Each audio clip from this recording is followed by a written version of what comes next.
नाजरीन, आप देख रहे हैं रियासत का मशहूर व मकबूल यूट्यूब चैनल बज़्म आईना। वकील साहब पोस्ट सैयद कुदरतुल्लाह क़ादरी वकील साहब एक बार फिर करनूल की इंतहाई ज़रूरी अहम खबर के साथ आपके रूबरू हाजिर है। नाजरीन, आप और हम जानते हैं कि गुज़िश्ता रोज़ यानी बरोज़ चाहशुम्बा वज़ीर आला नारा चंद्रबाबू नायडू ज़िला करनूल के जुन्नागिरी इलाक़े पहुँचकर वहाँ पर गोल्ड माइन का इफ्तिताह अमल में लाया। इस मौके पर YSRCP के कायदीन यशवी मोहन रेड्डी और XMLA पतिकुंडा श्रीदेवी ने एक प्रेस कॉन्फ्रेंस की और तेलुगु देशम पार्टी को और नारा चंद्रबाबू नायडू को जमकर आड़े हाथों लिया।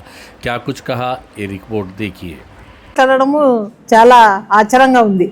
2004లో క్లియర్గా అప్పటి ముఖ్యమంత్రి డాక్టర్ రాజశేఖర రెడ్డి గారు దాన్ని వెలుగులోకి తీసుకురావడము, ఇక్కడ అధికారికంగా నోటిఫికేషన్ కూడా చేస్తే బాగుంటుందని చెప్పేసి ఇవ్వడం జరిగింది।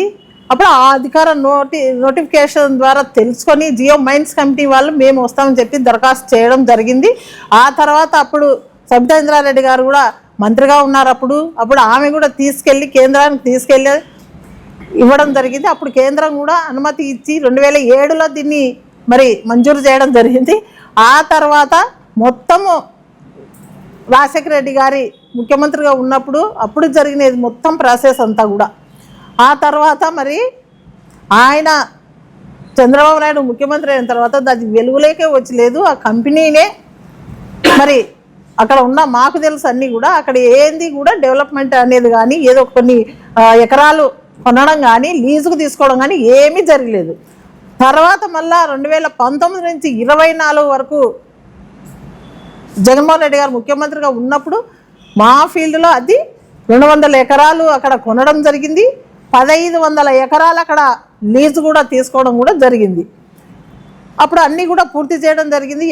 ఎంతోమందికి ఉద్యోగ అవకాశాలు కూడా ఆ పీరియడ్లో ఇవ్వడం కూడా జరిగింది। అప్పుడు అంతా అయిపోయి పూర్తి కొంచెం చిన్న పనులు ఉండగా ముఖ్యమంత్రిగా జగనన్న ఉన్నప్పుడు చాలాసార్లు ప్రారంభోత్సవం చేస్తామని చెప్పేసి ప్రతిపాదించడం కూడా జరిగింది। కానీ కొన్ని ఇంకా వాళ్ళలాగా అరకొర ఉన్నా కూడా శిలాఫలకాలకి పరిమితం కావాలని ఎప్పుడు కూడా జగన్మోహన్ రెడ్డి గారు ఆశపడడు। ఏదైనా ఒక పని పూర్తయిన తర్వాతనే దాన్ని పూర్తి చేసి మనం ప్రారంభిస్తాం అనుకుంటాడు। కానీ ఇంకా చిన్న పనులు ఉన్నందువలన దాన్ని పూర్తి అయ్యే లోపల కోడ్ రావడం జరిగింది। ఆ తర్వాత 2 ఏళ్లకే వాళ్ళు ఏం చేసింది లేదు, ఏం పెట్టింది లేదు। మొత్తం అది మైన్స్ జరిగిందంతా కూడా కాంగ్రెస్ పీరియడ్లో। ఆ తర్వాత జగనన్న ముఖ్యమంత్రి అయిన తర్వాత మొత్తం ప్రాసెస్ అయ్యి జరిగినది అది విధానం। ఇది తీసుకొని వాళ్ళంతా కూడా మొత్తం మాట్లాడడము, ఆయన క్రెడిట్లోకి వేసుకోవడము చాలా ఆశ్చర్యకరం। చాలా జనాలంతా కూడా నవ్వుకుంటున్నారు। ఇంకా ఇట్లా పోతే మళ్ళా కూడా ఈ అక్కడ ఉన్న లోకల్ ఎమ్మెల్యే శ్యాంబాబు గారు కూడా చెప్తున్నారు, నిన్న TV9లో ఏమో చూసినా, మొత్తం జగన్మోహన్ రెడ్డి ఆ బటన్ నొక్కడానికే టైం సరిపోయింది ఆయన ఇది అని చెప్పేసి మాట్లాడడం కూడా జరిగింది। మొత్తం కూడా నిన్న కూడా మాట్లాడినాడు 5 సార్లు ఇక్కడ అంతా కూడా 5 సార్లు టీడీపీ ఎమ్మెల్యేగానే గెలవడం కూడా జరిగిందని చెప్పేసి చెప్పుకున్నాడు। పర్లే, మరి నేను అడుగుతున్నాను శ్యాంబాబు గారిని, 5 సార్లు టీడీపీ గెలిచి టీడీపీ ఎమ్మెల్యేగా ఉన్నప్పుడు పత్తికొండ ఎందుకు అభివృద్ధి జరగలేదు అని చెప్పేసి నేను ప్రశ్నిస్తున్నా। నేను అడుగుతున్నా, ఆయన సమాధానం చెప్పాలి। మరి మన పక్కనే డోన్ నియోజకవర్గం ఉంది। ఒక్కసారి మినిస్టర్ అయిన రాజారెడ్డి గారు ఆ డోన్ నియోజకవర్గాన్ని ఏ విధంగా డెవలప్మెంట్ చేసినారు, ఏ విధంగా అక్కడ కాలేజీలు తీసుకురావడము, హబ్బులు తీసుకురావడము, పార్కింగ్లు చేయడము, ఒక మోడల్ డోన్గా తీర్చిదిద్దినారు। మరి మీరు ఎందుకు పత్తికొండ ఎమ్మెల్యేగా గెలిచి డిప్యూటీ సీఎం అయ్యి మీ నాన్న కే కృష్ణమూర్తి గారు ఉన్నప్పుడు మీరు ఎందుకు డెవలప్ చేయలేకపోయినారు? ఎక్కడైనా కూడా మీ హయాంలో డిప్యూటీ సీఎం అయ్యి రెవెన్యూ మినిస్టర్ అయిన కే కృష్ణమూర్తి గారు మీ నాన్న ఉన్నప్పుడు ఏదైనా ఒక్కటి చేసినారా పత్తికొండకు అని చెప్పేసి నేను అడుగుతున్నా। అప్పట్లో ఎస్వి సుబ్బారెడ్డి గారు పెద్దనాన్న ఉన్నప్పుడు, ఆ పెద్ద ఆయన ఉన్నప్పుడు డెవలప్మెంట్ ఇప్పుడు కూడా చెప్పుకుంటున్నారు పత్తికొండ వాసులు। పత్తికొండ బైపాస్ చేసినదంతా కూడా ఎస్వి సుబ్బారెడ్డి గారు ఉన్నప్పుడు జరిగిందమ్మా, తర్వాత మీరు వచ్చినాక జరిగిందని చెప్పేసి నాతో చాలామంది కూడా చెప్పడం కూడా జరిగింది। ఎక్కడ కూడా అవి దాపెట్టాల్సిన అవసరం లేదు। టీడీపీలో జరిగిందంటే పెద్ద ఆయన మినిస్టర్గా ఆర్ఎండ్బి మినిస్టర్గా ఉన్నప్పుడు ఆయన చేసిన రోడ్ల అభివృద్ధే కానీ మీరు ఉన్నప్పుడు ఏదైనా ఒక్కటి కూడా చూపించండి। లాస్ట్కు నా భర్త నారాయణ రెడ్డి ఉన్నప్పుడు కూడా ఒక ఎమ్మెల్యే కూడా కాదు, అక్కడ మంచినీటి సమస్య తీర్చినది కూడా నారాయణ రెడ్డి గారు అని చెప్పేసి ఇప్పుడు వెళ్ళండి మీరు ఊర్లలో గ్రామంలో ఎన్ని ఎంపీ నిధులు తీసుకొని వచ్చి ఎన్ని డెవలప్ చేసినాడో ఆ ప్రాంతానికి. మరి మీరెందుకు అంత అన్నిసార్లు గెలిచి అన్నిసార్లు మినిస్టర్లు కూడా అయినారు, మరి డిప్యూటీ సీఎం అయ్యి రెవెన్యూ మినిస్టర్ అయ్యి మరి డోనికి ఎందుకు రెవెన్యూ డివిజన్ తీసుకురాలేకపోయినారని అడుగుతున్నా. రెవెన్యూ మినిస్టరే కదా మీ నాన్నగారు, అప్పుడు ఎందుకు మరి రెవెన్యూ మినిస్టర్ కూడా ఒక సబ్ డివిజన్ కానీ ఎందుకు ఎక్కడో డోన్కి రావాల్సిన అవసరం ఏమొచ్చింది అని చెప్తున్నా. మరి ఈరోజు రెవెన్యూ డివిజన్ వచ్చిందంటే మా పీరియడ్లో జగనన్న ముఖ్యమంత్రిగా ఉన్నప్పుడు నేను ఎమ్మెల్యేగా ఉన్నప్పుడు రెవెన్యూ డివిజను బ్లాక్వర్డ్ ఏరియా అది అంతా కూడా పత్తికొండ అక్కడ ఏమన్నా తీసుకురావాలి డెవలప్ అవుతుంది అని చెప్పేసి అంత దూరము వెళ్ళలేరని చెప్పేసి ఆనాడు ప్రపోజ్ చేసేది జగనన్న. మేము మా పీరియడ్లో నేను ఎమ్మెల్యేగా ఉన్నప్పుడు చేసినాం. ఈరోజు అందరూ కూడా ఎవరైనా అడిగినప్పుడు చెప్తారు. మరి మేము చేసిన డెవలప్మెంట్ మేము పథకాలకే మేము బట్టలు నొక్కడానికే మేము పరిమితమైనామని చెప్తున్న శ్యాంబాబు గారికి ఇంకో ప్రశ్న వేస్తున్నా. ఎప్పుడు కూడా వెల్దుర్తిలో 15 రోజులకు ఒకసారి వెల్దుర్తి టౌన్లో నీళ్ళు వచ్చేది. శాశ్వతంగా మేము కృష్ణగిరి రిజర్వాయర్ కృష్ణగిరి నుంచి తీసుకొని వచ్చి డే బై డే నీళ్ళు ఇస్తుండేది. 3 కోట్లతో మేము మంజూరు చేసినది పైప్ లైన్ ద్వారా చేసినది మేము కాదా అని అడుగుతున్నా. మళ్ళీ మీకు ఎందుకు మినిస్టర్లు అయినది మీరు ఎందుకు డెవలప్ చేసినారు, ఎందుకు తాగునీటి సమస్య ఎందుకు తీర్చలేకపోయినారు, దానికి మీరు సమాధానం చెప్పాలా. మీరు డెవలప్ చేసి ఇవన్నీ మీకు కనిపించలేదా అని అడుగుతున్నా. మరి 30 పడకల గది పిఎస్సి నుంచి వెల్దుర్తిలో 5 కోట్లతో మేము తీసుకొని వచ్చి మేము చేసినది నిజమా కాదా, మేము అభివృద్ధి చేసినది హాస్పిటల్ అక్కడ ఉన్న ప్రాంత ప్రజలందరూ కూడా ఎక్కడికి వెళ్ళినా కూడా డోన్కల్ వెళ్ళాలి, లేకుంటే ఇక్కడ కర్నూలు కన్నా రావాలి. మరి అట్లా అవసరం ప్రజలకు మేరకు అక్కడ పెడితే బాగుంటుందని చెప్పేసి మేము 5.5 కోటితో అక్కడ హాస్పిటల్ నిర్మించినది నిజం కాదా అని మేము అడుగుతున్నాం. మీ పీరియడ్లో మళ్ళీ ఇవన్నీ కనిపించలేదా అని అడుగుతున్నాం. ఇంకా అది కాక రోడ్ల సమస్యలు ఎన్నో రోడ్లు శాశ్వతంగా అంటే ఎప్పుడు కూడా మీరున్న పీరియడ్లో కూడా దాన్ని రోడ్లు వేయని పరిస్థితులలో కూడా శ్రీరంగపురం అయితేనేమి, మరి డబల్ రోడ్డు రామల్లకోట అయితేనేమి, అక్కడ ఓసూరు టు ములగవేలు అయితేనేమి, ఇక్కడ ఓసూరు టు మదికేరు టు ములగవేలు అయితేనేమి, ఇవన్నీ శాశ్వతమైన రోడ్లన్నీ కూడా ఎప్పుడు కూడా వేయని రోడ్లన్నీ మేము శాశ్వతంగా రోడ్లు కోట్లతో నిర్మించలేదు మేము నిజం కాదా, ఇవన్నీ మీకు కనిపించలేదా మేము చేసిన పనులను అడుగుతున్నాం. సుమారుగా దాదాపుగా సచివాలయాలు ఎన్ని సచివాలయాలు, ఎన్నో రైతు భరోసాలు, ఎన్ని వెల్నెస్ సెంటర్లు, ఇవన్నీ కూడా మా పీరియడ్లో అన్ని భవనాలు వచ్చినది మా పీరియడ్లో కాదా అని మేము అడుగుతున్నాం. ఈరోజు అధికారికంగా ప్రభుత్వంతో వచ్చిన నిధులతో అన్నీ కూడా మేము మా అధికారంలో ఉన్న డబ్బుతో మా ప్రభుత్వంలో వచ్చిన బిల్డింగులు కానీ రోడ్లను కానీ ఈరోజు మేము పూర్తి చేసేటవన్నీ మీరు ఈరోజు శిలాఫలకాలకు ఆవిష్కరణ మీ శిలాఫలకాలన్నీ ప్రారంభించుకుంటా మీరు ప్రజలకు అన్ని అబద్ధాలు చెప్పుకుంటా మీరు అన్ని ప్రచారాలు చేసుకుంటున్నారు. కానీ ఈరోజు ఏ ఊరికల్లా వెళ్దాం, ఎక్కడికైనా పోదాం, ఈరోజు ఎంతమంది మహిళలు అయితేనేమి రైతన్నలు అయితేనేమి ఆయన చాలా ఈజీగా మాట్లాడినాడు, బటన్ నొక్కుడికే పరిమితం. ఆ బటన్ నొక్కడం వలన ఎంతమంది సేఫ్ అయినారు, ఎంతమంది విద్యార్థులు కానీ మహిళలు అయితేనేమి, ఫీజు రియంబర్స్మెంట్ అయితేనేమి, అమ్మఒడి అయితేనేమి, రైతు భరోసా అయితేనేమి, ఒక్కటి కాదు ఏదైనా తీసుకో, ఆ నొక్కుడు వల్లనే ఎంతమంది బాగుపడినారో ఒక్కసారి ఆ నొక్కుడులో ఉన్న లాభాలు ఏంటివో శ్యాంబాబు గారిని తెలుసుకోవాలని చెప్పేసి నేను ఈరోజు అడుగుతున్నాను. మరి గోల్డ్ మైన్స్ మేము ప్రతిదీ వైసీపీ వాళ్ళు కన్నీరు పెట్టుకుంటున్నారు, మేము అన్నీ కూడా ప్రారంభోత్సవం చేస్తుంటే మాకు నిన్న చంద్రబాబు నాయుడు జొన్నగిరిలో ఈ స్వర్ణగిరి అవుతుంది, దీనంతా మేమే స్టార్ట్ చేసినాము, కర్త కర్మ క్రియ అన్నీ చంద్రబాబు నాయుడు గారు అన్నట్టే, కర్త కర్మ క్రియ చంద్రబాబు నాయుడు అన్నట్టే మాట్లాడుతూ ఉన్నాడు. కానీ ఆయన ఓపెన్ చేసింది ఫేజ్ 2 అంటే ఫేజ్ 1 కావచ్చు, వర్క్ కావచ్చు, ఆయన రాకముందే స్టార్ట్ చేసినారనే కదా అర్థం. Minimum common sense. ఈయన ఎట్లన్నాడంటే చెప్పేది, ఇంతకుముందు కదా హైదరాబాద్ నేనే డెవలప్ చేసినాను, చార్మినార్ నేనే కట్టాను అని చెప్పినట్లు అక్కడ బంగారు ఉండేది కూడా ఈయనే కనిపెట్టినట్టు చెప్తున్నారు. పోనీ ఓపెనింగ్కి వచ్చినాడు, దాని పూర్వాపరాలు ఏమన్నా ఆయనకు తెలిసిన అక్కడ పనిచేసినటువంటి ఎక్స్ఎమ్మెల్యే గారే చెప్తారు అవన్నీ కూడా. వచ్చినవాడు ఆ ప్రాజెక్ట్ ఏంటి, ప్రాజెక్ట్ వల్ల ప్రజలకు ఉపయోగం ఏంటి, ఇట్లాంటివి చెప్పాలి. 5,000 మందికి ఉద్యోగాలు వస్తాయంటున్నాడు. 5,000 మందికి ఏ ఉద్యోగాలు ఇస్తారా? కంపెనీ వాళ్ళతో స్టేట్మెంట్ ఇప్పించగలుగుతారా? 5,000 మందికి మేము తుగ్గలి మండలం కావచ్చు, పత్తికొండ నియోజకవర్గ వాసులకు 5,000 మందికి మేము ఉద్యోగాలు ఇస్తామని కంపెనీ వాళ్ళతో MOU చేపించగలుగుతారా?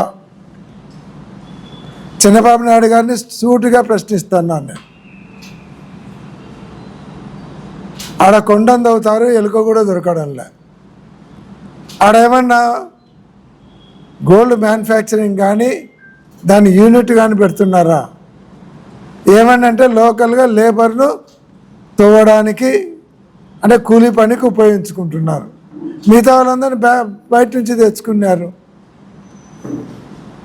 ఇప్పుడు ఎంతమందికి ఉద్యోగాలు ఇచ్చినారు? ఆల్రెడీ 2వ ప్లాంట్ స్టార్ట్ అయిందంటే ఆల్రెడీ ఎంతమంది పనిచేస్తున్నారు? దాంట్లో లోకల్స్ ఎంతమంది, నాన్ లోకల్స్ ఎంతమంది చెప్పాలి కదా. ఊరికి 5,000 ఉద్యోగాలు వచ్చినాయి, ఆడ 20,000 కోట్ల పెట్టుబడి వచ్చింది, 1,00,000 ఉద్యోగాలు వచ్చినాయి. ఇవన్నీ 1,00,000 ఆడ 1,00,000 ఈడ 1,00,000 చెప్పి 20 లక్షల ఉద్యోగాలు వచ్చినాయి. ఇంకా నిరుద్యోగ వృత్తి ఇవ్వాల్సిన అవసరం లేదు.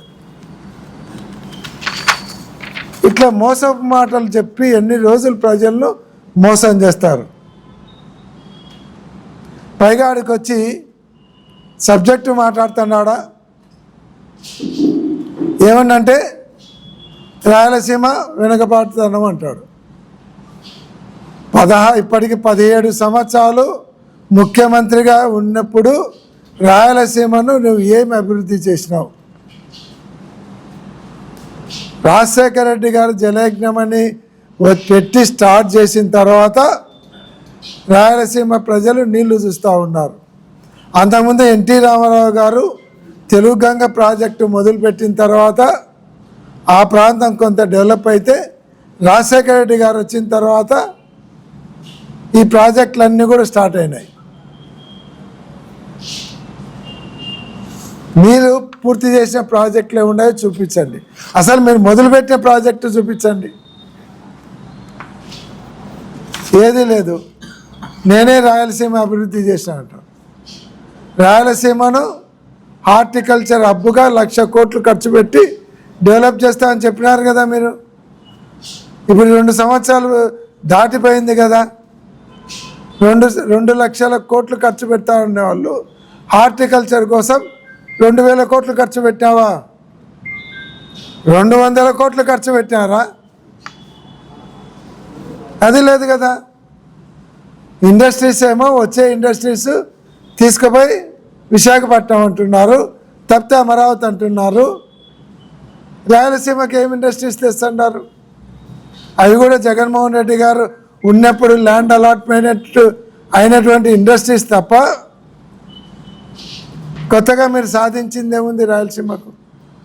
గుండ్రేవుల రిజర్వాయర్కు శంకుస్థాపన చేసిపోయినారు, వేదవతికి చేసినారు. ఆ రోజు సూర్యప్రకాష్ రెడ్డి గారేమో అవి ఇచ్చినందుకు నేను తెలుగుదేశం పార్టీలో చేరుతున్నా అని చెప్పినారు.